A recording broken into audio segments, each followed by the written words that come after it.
Facebook, Twitter, Google, Reddit, WhatsApp. When Lewis Hamilton walked away from the Abu Dhabi Grand Prix last year, defeated by his nemesis Nico Rosberg after a tense, nail-bitingly close season, he was expected to bounce back in 2017 with a bang. And boy, he did. 2017 has been Hamilton's season all through, even when the Ferraris were prancing ahead and Sebastian Vettel was many points ahead in the championship, he was always cool, calm and in charge. Hamilton clinched the 2017 Drivers' Championship after a title battle that lasted 18 races, contested over the 8 months. He now has 4 world titles to his credit, making him part of an elite club of highly successful F1 legends and also the most successful British driver of all time. Interestingly, while Hamilton took 11 years to win his 4 titles, Vettel won his in 6 years. Another highlight of Hamilton's 2017 season was his pole position record, equaling the record of his hero Ayrton Senna, the legend Michael Schumacher, and finally claiming the record for his own. His record stands at 72 poles. Can he reach a century of pole positions by the time he retires? A remarkable story. What makes Hamilton's story most remarkable is that he was an outsider to the world of motorsport, a sport notoriously elitist and elusive. If you didn't have a famous last name, an endless bank balance, or a benevolent sponsor. Hamilton grew up in Stevenage on the wrong side of the tracks and yet managed to conquer a world far removed from his own with little other than immense skill, passion and boundless talent. We would not be surprised if Hollywood soon makes a movie bringing this fairy tale to the silver screen. How it all began. In 2007, Hamilton arrived in Formula One as McLaren's superfast junior driver and Ron Dennis' protege, with several wins and championships in the junior Formulae. In his debut year itself, Hamilton saw himself fighting for the Drivers' Championship against Kimi Räikkönen and his teammate Fernando Alonso. While he lost the championship to Räikkönen by 1 point, the promise he showed in his debut season had the paddock convinced that he would be the driver to watch in the time to come.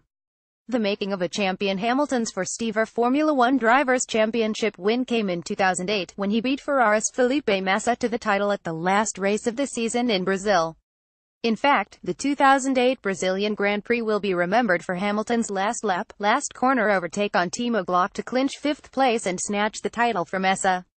From 2013, Hamilton had to contend with top 5 finishes in the Drivers' Championship as Jenson Button in the Brawn GP and Sebastian Vettel in Red Bull Racing reigned supreme. The big turn in Hamilton's career came when he decided to jump ship to Mercedes as a replacement to Michael Schumacher and when Formula One introduced the currently in use hybrid turbo power unit regulations.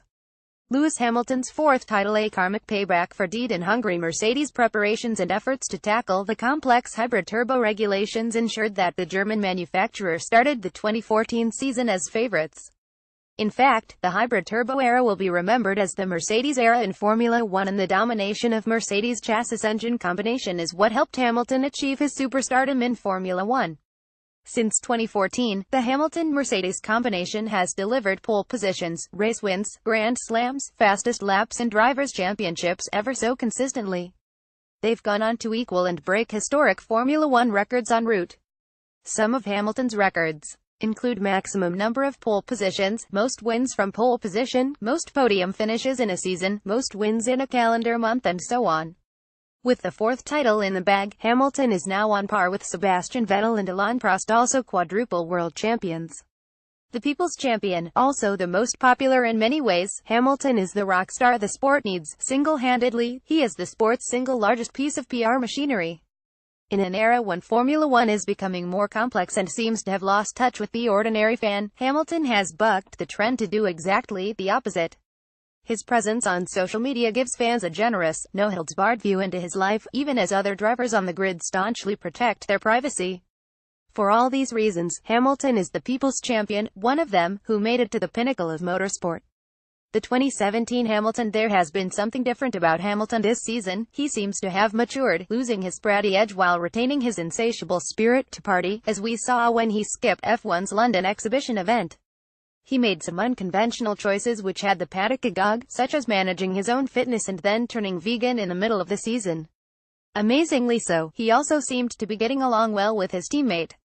However, the biggest revelation of his gentlemanly side was at the Hungarian Grand Prix when Hamilton swapped places back with Bottas, sacrificing 3 valuable championship points although he was trailing in the battle to Vettel.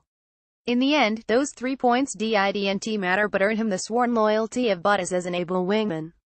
Is it the driver or the car? Yes, much of Hamilton's dominance and victories is thanks to the superiority of the Mercedes package.